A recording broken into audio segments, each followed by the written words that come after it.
West Ham United, Jimmy Conrad, they've lost twice in the entire campaign right now, including every competition. They're in the knockout stages of the Europa League, and now they are third in the Premier League table after a fantastic 3-2 win over Liverpool. West Ham fans are probably upset that the international break has now entered, because they can also be the Grim Reaper sometimes when it comes to momentum. But West Ham United, talk to me, Jimmy. What a game, by the way. A great blueprint for the Premier League. 100%. West Ham should be proud of where they are and what they've accomplished and their consistency, I'd say, throughout this whole calendar year. It's been nothing short of impressive, given the fact that they have come from where they've come from. I mean, this is David Moyes' second stint in charge. And I know when he got hired, I have a lot of West Ham friends that are fans of West Ham. That was a tough one for me to say. They were like, David Moyes. It just felt like they were settling for someone that didn't really do very well the first time around. But there's something I think that was unique about it, that he came back feeling different and approaching the job in a different way, and the players maybe accepting him in a different way, and it ended up working out, right? So I'm happy for him in particular. He did a great job at Everton. We used to talk so highly of David Moyes, and then he got kind of plucked by Sir Alex Ferguson to take over, and that didn't go well, and then kind of started him as a meme. But he seems to work his way out of being a meme, LME. Now, what I'll say about this game in particular, though, Alisson didn't look great. Whether you think it's a foul on Ogbonna when he goes up for it, I didn't really see it. I mean, Alisson's a big guy. It's not like he's one of my friends, Nick Raimondo, one of the greatest goalkeepers of all time. I love Nick Raimondo, but he's like 5'0", and he just had incredible hops and quickness for days. Alisson's a big dude. And so for him, and I know Ogbonna is as well, but it's not easy to impact him. So for him to not be able to run through that, I felt like was a little interesting. I know Jurgen Klopp afterwards was pretty upset that if he's holding his arm down, how is he supposed to be a goalkeeper? That should be a foul. I think the goalkeepers get protected a lot. So there's some ways, when you look at corner kicks, how do they get given up? Was there some lapse of concentration there? So that's kind of where I always start with set pieces. Could that have been avoided in the first place? Could they've done better? Once they identified that that's how West Ham were going to do their set pieces, can you get an extra defender there to maybe get in between Alisson and Mikel Antonio, who's on the goalkeeper, or Ogbonna, whoever it is, so that Alisson has some room to take a step and jump, right, and have some momentum to do that. There's all these little things that Liverpool could have done. Yeah, it was tricky. It was a little tricky, and obviously it's planned and they well executed, and it was a goal.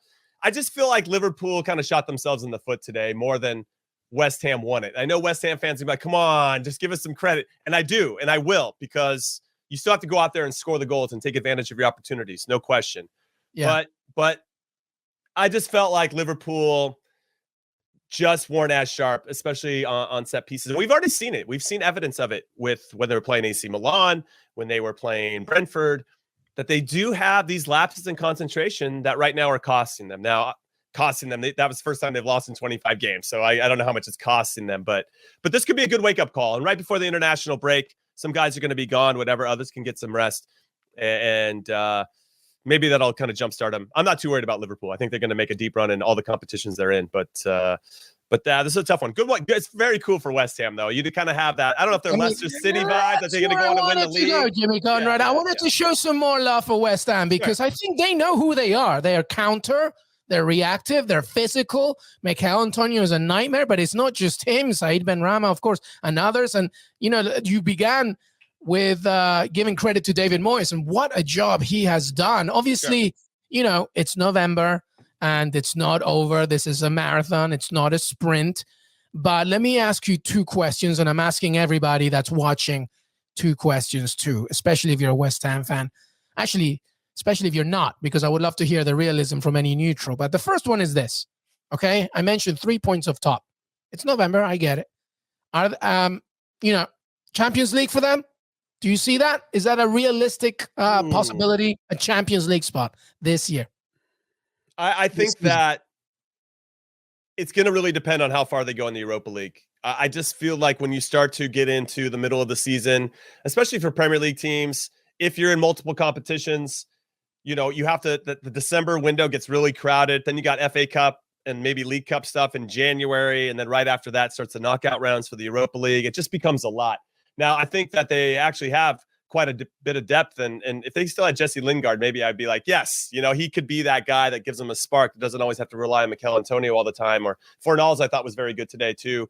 Very good. Benrahma, they've had a lot of good players. Guys, I feel like that's what's been cool about them is they're kind of spreading out who steps up and makes the big plays. It's a very collective. I know it's really cliched, but they're very together. Like they're like a full. Like if one man's not stepping up, the other one's right there to intoxicate. To your point about Liverpool not showing up, is probably a lot of it has to do with the fact that this team is very compact. They know exactly who they are. All right, so it all depends on Europa League then.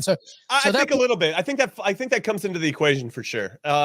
Can they do it? I think they can. I mean, they've shown through 11 games so far that they can hang with anybody. They're tied with Manchester City on points and 1 point ahead of Liverpool. Arsenal's kind of hanging around, mean Arsenal now. They're not nice anymore. They're mean. I know. Wins. Yeah, I like 6 wins and 2 draws in their last 8. I mean, after being at the bottom of the table after the first 3 games of the season is quite impressive for Mikel Arteta. So fair play to him.